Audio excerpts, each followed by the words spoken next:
deal with error. Okay, so how do you identify this?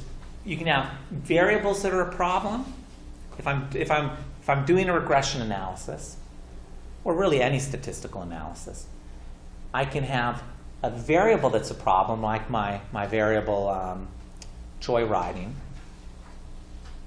And it's like, oh, I recognize joyriding was a bad variable. But you can also have participants who are a problem. Not that there's anything wrong with them, but that for some reason there's a problem with their data. They bubbled in a smiley face. We'd occasionally have the kid that you'd see, and the same survey, because it's on my mind. One time, like, she was a different student was doing the surveys in the schools and pulled one as soon as it came in, because she was kind of just watching the kids doing it. And you had one kid circling every, he looked like he was like Adolf Hitler Jr. And he's like nudging us, yeah, you think you're bad, look at me, to his friend. But anyway, so you can have problems with participants, or problems with, and I'm kind of thinking of, like, if it's a data, so if you got like a data table in Excel. So row, problems with your participants or problems with variables. Let's first talk about how do you identify problems with variables. How do you find out things like, that you need to maybe drop a variable. Multicollinearity, as we talked about, is one aspect, one thing that leads to trouble for variables. If a variable is highly related to other variables in the model, it can be a problem. We're going to see, as we previously talked about, and we'll see in a minute, it can have real devastating effects on your analysis if you have too much multicollinearity. One way to measure multicollinearity is what's called a variance inflation factor, or VIF. And outputs will often give you the option of looking at a VIF, or you might, again, if you're reading the literature and someone's talking about the results, they may point to VIF as why they dropped a variable. Again, it's just variance inflation factor. How you calculate it, kind of give you a sense if you see it, it's 1 over 1 minus the correlation. Now, it's the multiple r squared. It's not the outcome. Notice I've got a 1 here. It's not the correlation of the predictors with the outcome. For every predictor has a variance inflation factor. And this is the correlation of all the other predictors with that variable. So if my predictors were mother's education, school quality, study hours, I'd have a variance inflation factor for mother's education. And this r squared would be the multiple r squared of school quality and study hours predicting mom's education, not predicting grades. And then there'd be a variance inflation factor for school quality. And here we'd have the multiple r squared of mom's education and studying predicting school quality. So this r squared tells you, from a Venn diagram, it tells you how much of the variance for that predictor is overlapping with all of the other predictors. How much variance is left in that variable. 1 over 1 minus that, if a variable is really highly, well, let's say a variable is uncorrelated with all the other predictors, which we talked about, we like. It's nice to have predictors uncorrelated with each other. It'd be 1 over 1 minus, well, everything is uncorrelated, 1 minus 0. The variance inflation factor is going to be 1. But let's say it's correlated 0.9 with all the other variables in the model, all the other predictors. So a variable is really highly correlated with all the other predictors. So this is 0.9. 1 over 1 minus 0.9, this is 0.1. So that would be 1 over 0.1, or 10. So that's the larger the variance inflation factor, the more a variable is correlated with the set of all other predictors.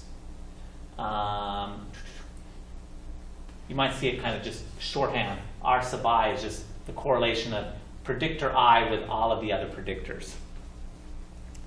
What's kind of interesting with this is if you think way back to the start of the semester, we actually saw this, because you can think of there's a 1 up here.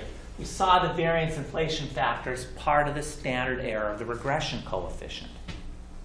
That the more of this variable is correlated with all the other variables, what's going to happen?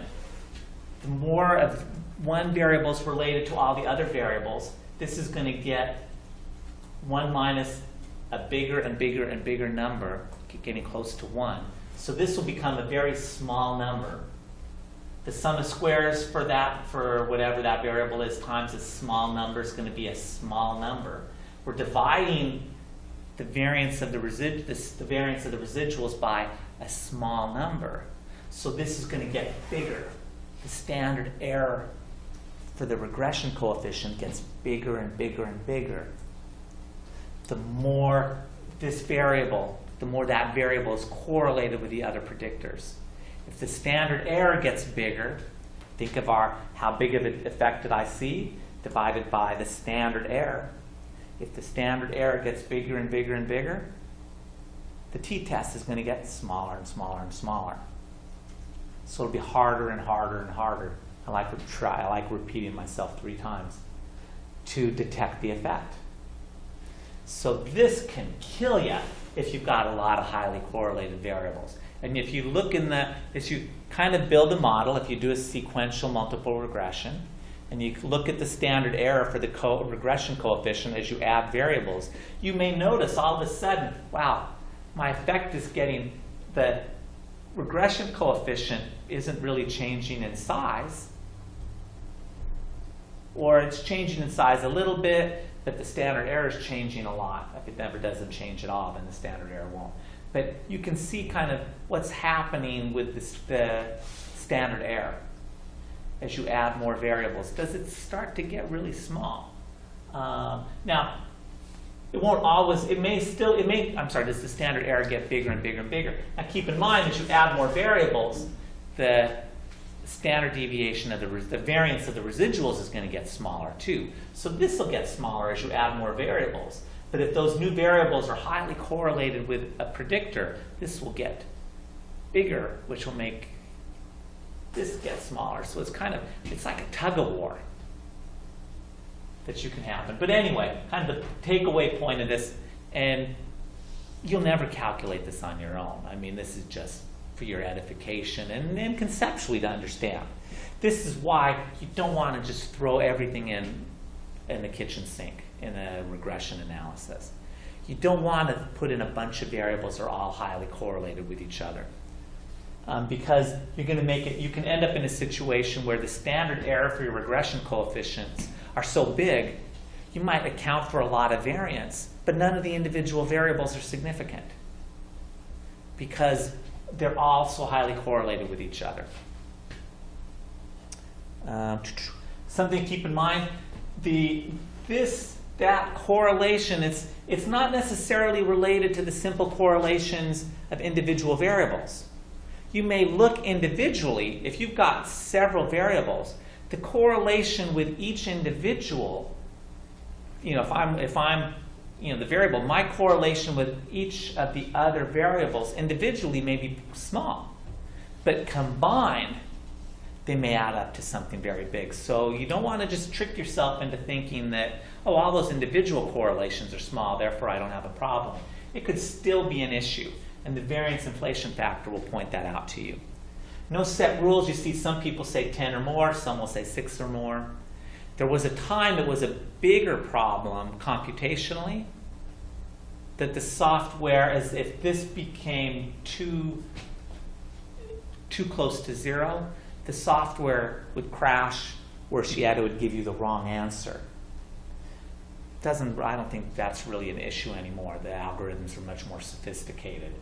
But it can again. So you don't have to, that's the biggest fear when I was much younger, that you won't even know it's wrong. It's just going to give you the wrong answer. It would be better if it crashed. But now it's more of an issue of you end up making difficult to detect your regression coefficients. The another similar measure, you may see people talk about tolerance. And again, even if you don't do a regression, you might read the literature and someone says, well, we excluded this variable because its tolerance was big, or its variance inflation factor, whatever. The tolerance is just 1 over the variance inflation factor. It's the exact same thing, it's just kind of the flip of it. Just another way to describe that impact of your predictors all being correlated.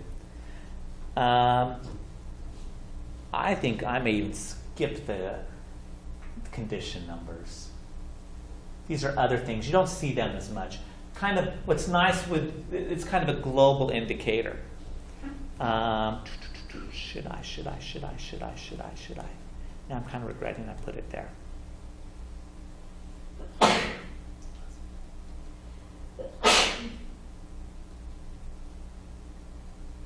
Yeah, you know what? I'll talk about. I'm going to spend more time debating whether I should just ignore it. And again, this is just. It's not going to be on a test. The condition number. If you've got a set, and if you've got a group of variables, you can kind of describe, mathematically, you can describe how related, a correlation describes how much variance 2 variables share with each other. You square the correlation, it's how much variance 2 variables have in common. When you have large groups of variables, there's these things called eigenvalues that do the same thing. But for a group of variables, it can describe kind of how groups of variables are related. And you can have multiple, for that group, you can have multiple eigenvalues that kind of say how different aspects of that pool of variables are all related to each other. And the bigger the eigenvalue, the more variance is related among those variables. So one indicator of a problem is what's called a condition number, and it's the square root of the biggest eigenvalue divided by the smallest eigenvalue. And if that is really big, a large condition number for an analysis, and you might see it on some outputs for certain, not so much regression, but other analyses, I think. I guess it depends on the software. Anyway, if the condition number is very large, it tells you that there's one way in which an awful lot of these variables are all correlated with each other. There's some combination that, and it's not, this is global, so it's not saying each individual variable like the variance inflation factor. This just kind of says, you got a problem with your data. That somehow there's a lot of overlap among that set of variables. The condition index is very similar, except now you're looking at that maximum eigenvalue relative to all of the different eigenvalues. And that's this is just a way of seeing, because remember, you can do multiple eigenvalues for a set of data because they can be related. These ones might all be related, and these ones might all be related, and those ones might be a little related. So you can have, and there'll be eigenvalues that capture all of that. If you look at all those eigenvalues and you find that one variable is highly related to a variable that has a large or an eigenvalue that has a large condition index, that's telling you that there's a small set of variables that are highly related to each other. So it's a way of detecting. On one hand, it's looking, the condition numbers kind of also looking globally, but this can more sensitively pick up that, okay, maybe overall things are good, but there's a pocket of problems out there. There's some chunk of data, there's some chunk of variance that's just highly related to a set of variables. Yeah, I think I might delete that in the future.